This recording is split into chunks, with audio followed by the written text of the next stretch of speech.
Hey everyone, Alex from Android Central here with a new 5-inch phone from LG. This is the Optimus View. As you can see, it comes with this little pen thing here, and it's LG's answer to the Samsung Galaxy Note. So it's a 4x3 orientation device. It's kind of a bit of a weird squarish shape. We've got a 1024x768 display in the front. Looks pretty nice. It's an IPS panel. LG always does really nice screens. That's no exception here. So on the front we've got these 4 capacitive buttons down below: menu, home, back and search.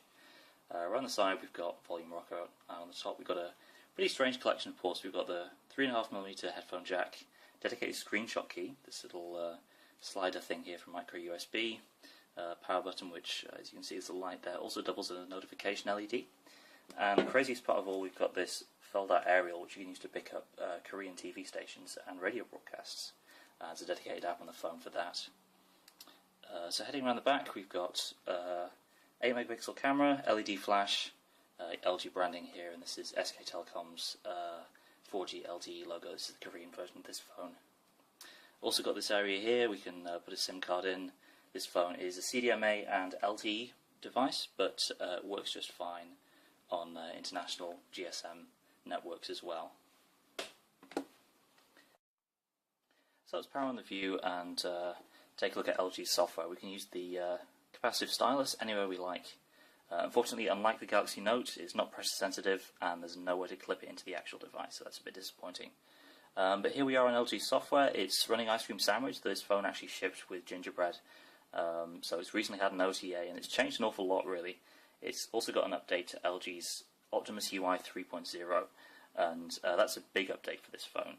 If you haven't seen any LG phones running gingerbread, really wasn't the best looking ROM around. So we can see here Android 4.0.4, and in combination with this phone's hardware, it's actually pretty fast. It's not lightning fast like say the Galaxy S3, but we've got a Snapdragon S3 chip in here at 1.5 GHz, and it does a pretty good job at running this show, backed up of course by a gig of RAM and 25 gigs of internal storage.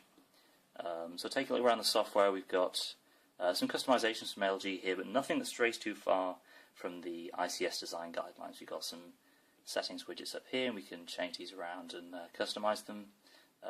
Settings button in the usual place.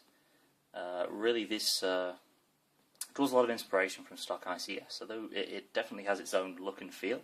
It's not sort of tied to old versions of Android in the way that, say, TouchWiz is.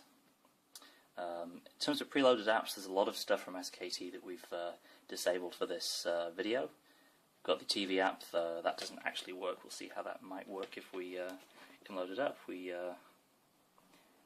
scan for channels here, of course we're not in Korea so it doesn't work, but you get the idea. You've also got all the usual sharing and multimedia stuff that you expect from a high-end smartphone. So Smart Share, which is basically just LG's DLNA stuff, you can share with different devices on your local network. Also has NFC support, which you can turn on for device-to-device transfers and also payment methods. And there's a built-in LG Tag Plus app, which you can use to set the phone to do certain things or turn certain settings on or off based on contact with an NFC tag. Again, pretty standard stuff for a phone with NFC. Next up we have Notebook, which is LG's answer to the note-taking software in the Galaxy Note. So you can write text just as normal with the keyboard, or you can just make notes using capacitive pen. And this actually works pretty well. The pen input is quite nicely done for a capacitive stylus, of course, because you have this rubberized nub to use. It's not quite as precise as what you get with the Galaxy Note. But really the biggest problem with this device is the size. It's a weird aspect ratio, and it's also a very large display. So if you're trying to use this in one hand, you're probably going to run into trouble.